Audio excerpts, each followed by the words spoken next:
In this session, we'll be dealing with the gross anatomy of the liver. Liver is the largest gland. It has both exocrine and endocrine functions. In exocrine function, it secretes bile. In endocrine function, it deals with the secretion of plasma proteins and heparin, etc.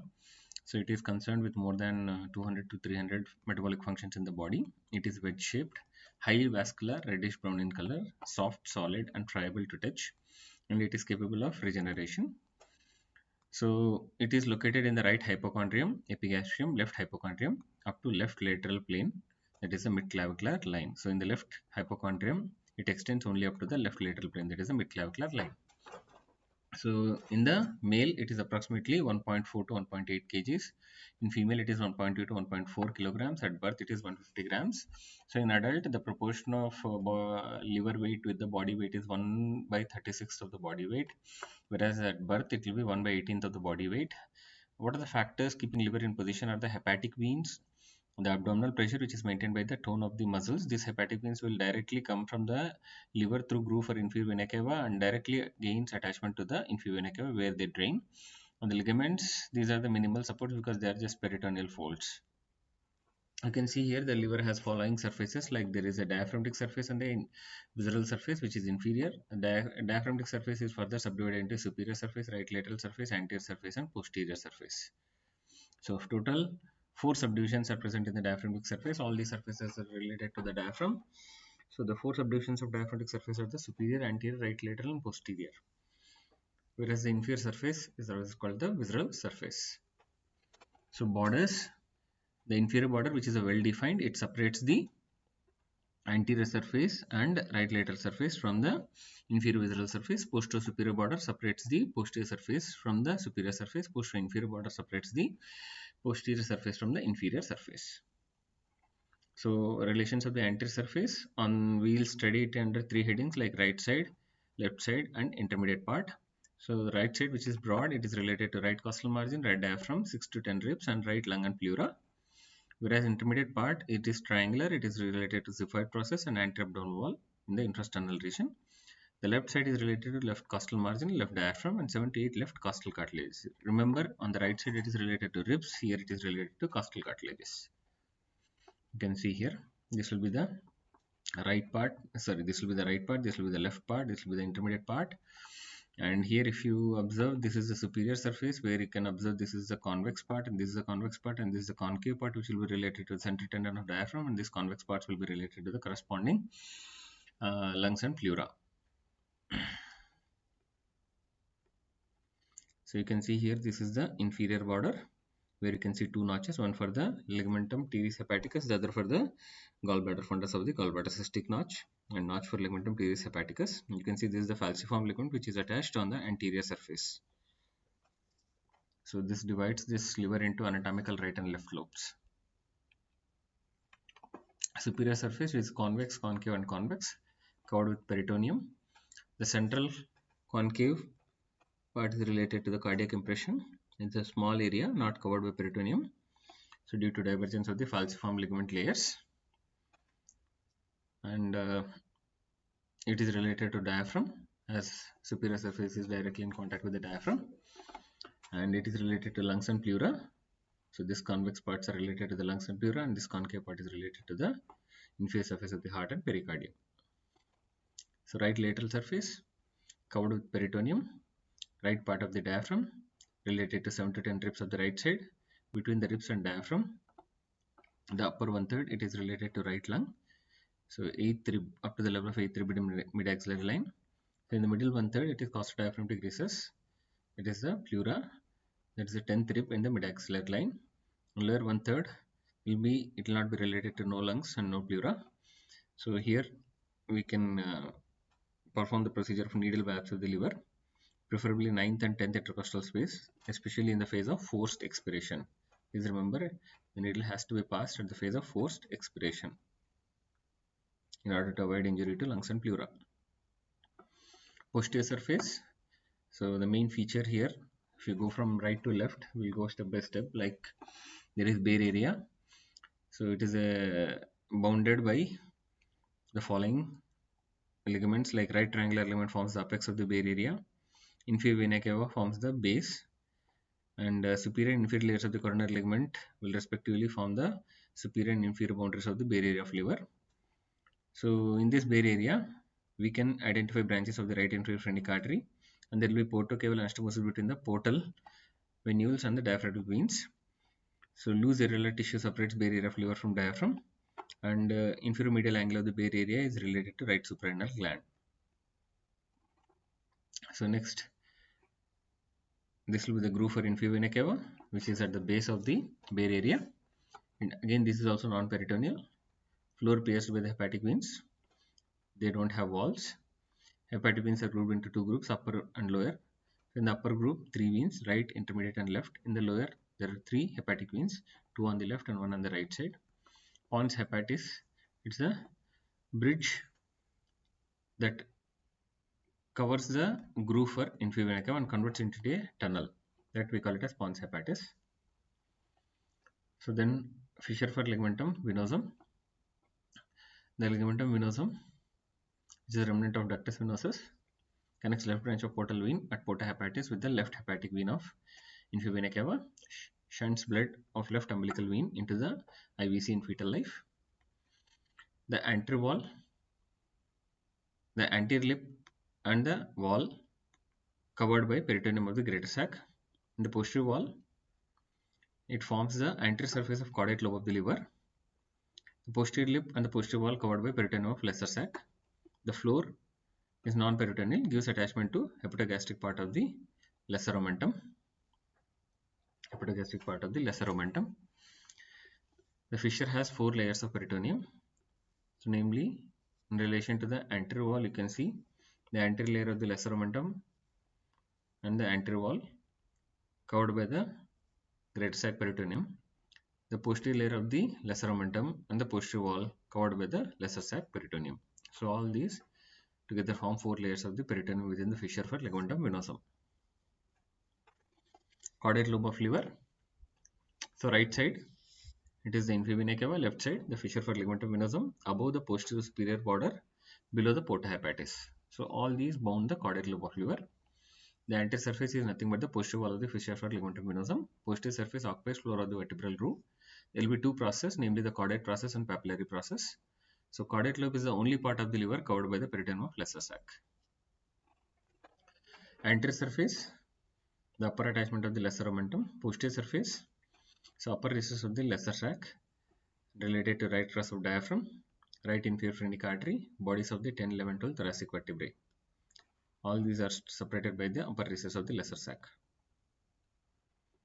So as I said, the posterior surface, you can see here this will be the right triangular ligament attachment, superior and inferior layers of coronary ligament, groove for inferior vena cava with the inferior vena cava, caudate lobe of liver, the fissure for ligamentum venosum. Visceral surface, otherwise called inferior surface, it is directed downwards, backwards and to the left. Inferior border separates it from the right lateral and anterior surface. Posterior inferior border separates it from posterior surface. Mostly covered by peritoneum except 3 areas, that is the fissure for ligamentum teres hepaticus, fossa for gallbladder and porta hepatis. You can see here, fossa for gallbladder, fissure for ligamentum teres hepaticus and porta hepatis. These 3 are non-peritoneal, and remaining entire area will be covered by peritoneum. So visceral surface is having gastric impression, tuberomental, fissure for ligamentum teres as we have seen earlier, and quadrate lobe. So it is crossed by the pyloric part of the stomach, the first part of the duodenum, and right free margin of the lesser omentum and transverse colon. So many structures are related to the quadrate lobe, namely the pyloric part of stomach, first part of duodenum, right free margin of lesser omentum and transverse colon. So then porta hepatis, it is non-peritoneal fissure, extends from neck of gallbladder to the fissure for ligamentum teres and fissure for ligamentum venosum. You can see here, extending from neck of gallbladder to the fissure for ligamentum teres and ligamentum venosum. So this is the porta hepatis. So quadrate lobe in front and caudate process behind. You can see here, quadrate lobe in front and caudate process of the liver behind. So lips give attachment to the anterior and posterior layers of the lesser omentum. At right end, both layers are continuous, forming right free margin of the lesser omentum. So what are the structures present here? The right and left branches of hepatic artery, right and left branches of the portal vein, nerve plexus, right and left hepatic duct, cystic duct, lymphatics of the liver, before backwards, that is from anterior to posterior. If we arrange the structures serially, the first one to see is the hepatic ducts, then the hepatic artery and the portal vein. Hepatic veins does not pass through the porta hepatis. They will directly pass through the groove for inferior vena cava and drain into the inferior vena cava. So remember, from anterior to posterior, hepatic ducts, hepatic artery and portal vein. So caudate process. So this extends from the junction of right margin and lower end of the caudate loop, extends to right between IVC and porta hepatis, forms roof of the epiploic foramen. Papillary process, it extends from junction of left margin and lower end of the caudate loop, related to origin of the celiac artery separated by cavity of lesser sac. There are two processes which are coming from the caudate lobe. So then visceral surface continuation, like we see the fossa for gallbladder, is non-peritoneal. So extend from cystic notch on inferior border to the porta hepatis.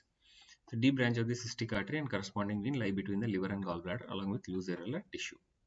It is between the gallbladder and the liver. There will be cystic artery, that is deep branch of the cystic artery and corresponding vein, and along with some loose areolar tissue. So duodenal impression, first and second part, superior duodenal flexure, right colic flexure, renal impression, that is the anterior surface of the right kidney separated by hepatorenal pouch. All these are the relations of the visceral surface. You can see here. Here this is the esophageal impression, this is the gastric impression, this is the tuberomental. You can see here. This is the pyloric impression. This will be the first part of duodenum. This is the duodenal impression, second part of duodenum. Here you can see the colic impression. Here you can see the renal impression. Here you can see the suprarenal impression on the inferior aspect of the bare area of liver. You can see within the porta hepatis from anterior to posterior. This will be the hepatic ducts. This will be the branches of the hepatic artery. This will be the portal vein. Now, lobes of liver. The falciform ligament separates the liver on the anterior surface into anatomical right and left lobe. Whereas here you can observe. So this is a groove for inferior vena cava and fossa for gallbladder, which actually separates the liver functionally into right lobe and left lobe. You can see here, this is the plane of demarcation between right and left true lobes. So sometimes there might be a radial slope, which is a tongue-like projection from the inferior border. So now you can see here coinod segments. So as we separate the liver into right and left functional segments or physiological lobes of liver, the left one is divided into medial and lateral, and the right one is divided into anterior and posterior, and further they are divided into superior and inferior. There are 8 segments. The first coinod segment corresponds with the caudate lobe, and the fourth segment corresponds with the quadrate lobe. Here you can see the medial.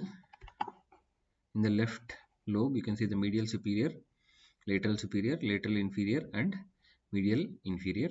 Here you can see the anterior superior, anterior inferior, and posterior superior. Total 8 coinod segments. The first segment is the caudate lobe, the fourth segment is the quadrate lobe. Ligaments. There are true ligaments and false ligaments that are called peritoneal folds. True ligaments are ligamentum venosum and ligamentum teres hepaticus. We already described them. So ligamentum teres hepaticus is nothing but the left umbilical vein, whereas ligamentum venosum is the remnant of the ductus venosus. Peritoneal folds, lesser omentum, we have seen this lesser omentum is having two parts, the hepatogastric part and hepatoduodenal part. Hepatogastric part connects the liver with the lesser curvature of the stomach. Hepatoduodenal part connects liver with the first part of the duodenum. Falciform ligament we have seen from anterabdominal wall. Sickle-shaped fold extends to the anterior surface of the liver, that is the falciform ligament. Then the coronary ligaments, we have seen the superior and inferior layers of the coronary ligament. We have seen the right triangular ligament, where superior and inferior layers of the coronary ligaments will join and gets attachment to the diaphragm. And left triangular ligament is in relation to the superior surface of the liver. You can see here, this is the falciform ligament, this is the ligamentum teres hepatis. Here both layers diverge. So this will continue like this. It will cover the anterior surface, inferior surface, and reaches the kidney. There it reflects as the inferior layer of the coronary ligament onto the anterior surface of the kidney.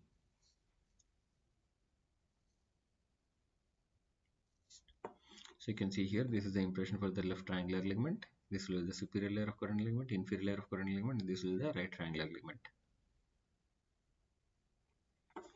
Peritoneal recesses of liver, there will be right and left suprahepatic recesses, and there will be right and left subhepatic recesses. Right subhepatic recess is also called as hepatorenal pouch of Morrison.